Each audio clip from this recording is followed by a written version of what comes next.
Shalom Yasharalo. First and foremost, we want to give all praises, honor, and glory to Yahweh, Bahashem, Yahushai, Bahashem Chakrash. Double honors to the apostles and others of Great Millstone who rule well and who taught us His truth. And salutations to all the Akim pushing this word in truth and in sincerity with charity. It's the brothers from the Great Millstone camp here in Chicago, and Lord willing, it's an edifying lesson. Alright, so just some camp etiquette, with wisdom applied, of course. All right, we're here to teach. We're here to be about our Father's business. You see, we're here to do the will of Yahweh Bashim Yahushai. All right, we're here to gather the elect. When we hit the highways and byways, that's a heavy deal, and we can't let women, distract us. All right. Do not get all hot on the line for a piece of box that just walks up. All right. Remember, why we're here. All right. This is the book of Sirach, also known as Ecclesiasticus, chapter 9, verse 8. Turn away thine eye from a beautiful woman, and look not upon another's beauty, for many have been deceived by the beauty of a woman. For herewith love is kindled as a fire. You gotta just, turn away. If you see an attractive woman, turn away. Remember the responsibility that we have, that we've been given this privilege to push this word. All right, let's fish for the elect of the nation of Israel, which are you so-called blacks, Hispanics, Native American Indians, and also the speckled bird today. Okay. All right, let's find the elect and get the hell up out of here, man. All right, because these women are unprofitable, and the majority of the time, you start dealing with any of these women, it's not your woman, it's just your turn at that time, No, that's right. You shouldn't be because there's a balance to that. You shouldn't be liking women to the point it does. Like the brother was going into, take you off your square.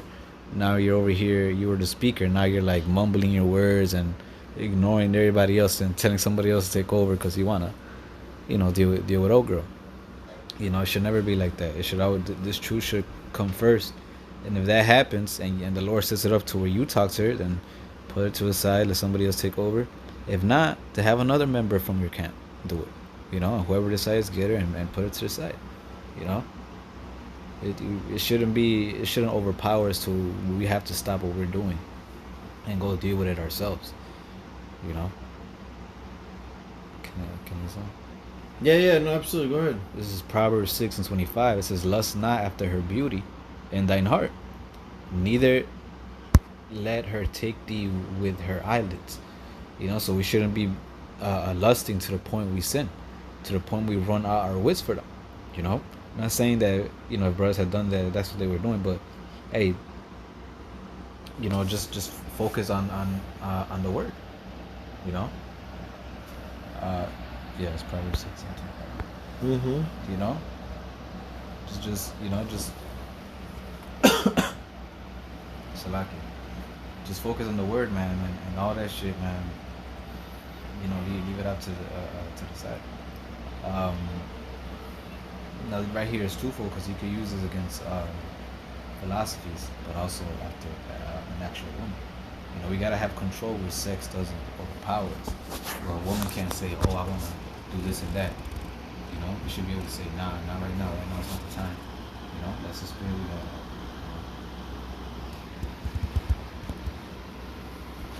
got. Right.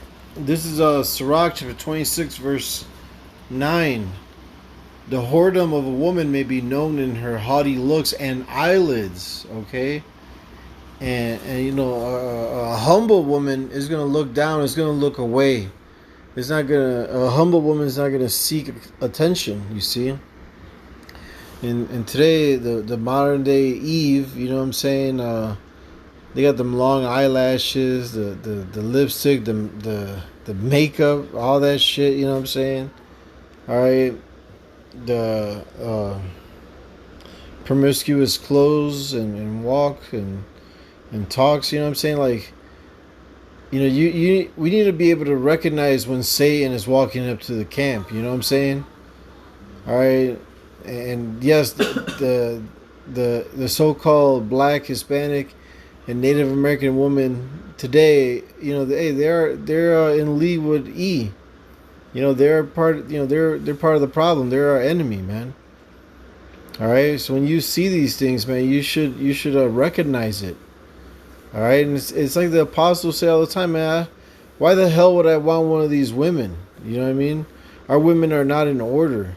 You know, and here it is. If you find yourself a halfway decent one, you're still gonna have trouble in the flesh, man. How much more one of these whores, walking these streets in Babylon today?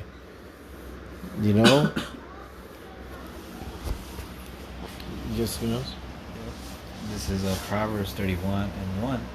This is the words of King Lemuel, the prophecy that his mother taught him. What, my son, and what the son of my womb, and what the son of my vows? Give not thy strength unto woman, nor thy ways to that which destroyeth kings. And you getting easily distracted like that means that woman has strength over you. You know? That means she has some type of power to take you off your square. And we're not supposed to do that. The scriptures even say, even if she sings, get away from her, because she can finesse you with her singing. Right. That's how serious the Lord is with this, man. So we gotta have more self-control. Just let it be, man. If it's meant for you to deal with a woman in the line, then the Lord's gonna set it up to where you talk to. If not, then whoever's closer or whoever's not doing anything, or the least in line, tell them, hey, you don't take care of that. While we still continue to do the word. Right, because at the end of the day, it's about edification. Building up the elect of the nation of Israel that are watching. Feeding the flock. Properly. All right, it's not about entertainment. You see, so we gotta make sure that we're always edifying. Especially when the camera's rolling, because there's brothers and sincere sisters who are watching, who are not from our town or city. They could be anywhere in the world watching. They're learning. They gotta continue getting edified, man, getting built up. All right, remember why we're here. Fuck all these women, man. That they come up, that show some kind of interest. They're just looking for attention, man. Again, you gotta recognize when Satan is coming up to the camp, man.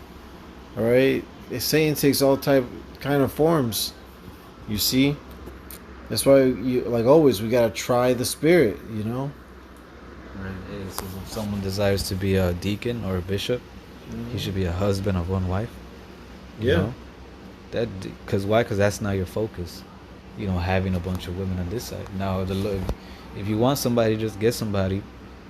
And just deal with her. And whenever the Lord throws a bone at you, then deal with that. But you shouldn't be too concerned with any of that. Right. Sometimes we do burn and all that, but it should never be to the point where it takes us off to what we're actually doing. Distracts us. Yes. Sometimes we make mistakes, but hey, that's what we gotta constantly check ourselves. If that's a problem that brothers have, and it, then hey, make sure that you give it less attention.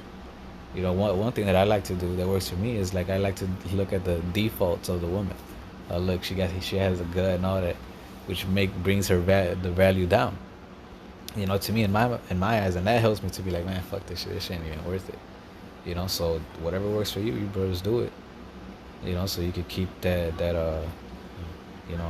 more control over your spirit. That sharp edge. This is First Ezra chapter 4 verse 26. Yeah, many there be that have run out of their wits for women, and become servants for their sakes. Many also have perished, have erred and sinned for women, man. See, because of women, through her we all die, man. Here it is. If you cleave onto a woman, if you give your power over to a woman, that woman's just gonna lead you to death, man. It's plain and simple. All right. Here it is. You're cleaving onto the weaker vessel. Right. You know, they're what do you call that? Fickle. Yeah, they're fickle, indecisive. You know, One day always. they could really tell you something and really mean it. From the bottom of their heart. Yeah, And the next day it could be a whole different spirit. yeah, You're gonna cleave onto something like that. You know. right. So hey, man, we hope this lesson was edifying and exhorting. You know, hopefully, you know, this was edifying and exhorting. So, sorry, I had to say it two times. Two times. Anyways, we're gonna give all praises, honor, and glory to Yahweh, Bahashem, Yahushai, Bahashem, Chakodash. The honors to the apostles and others of great millstone who ruled on, who taught us this truth. And salutations to all the Akim, pushing this word in truth and in sincerity with charity. Shalom, wa above all.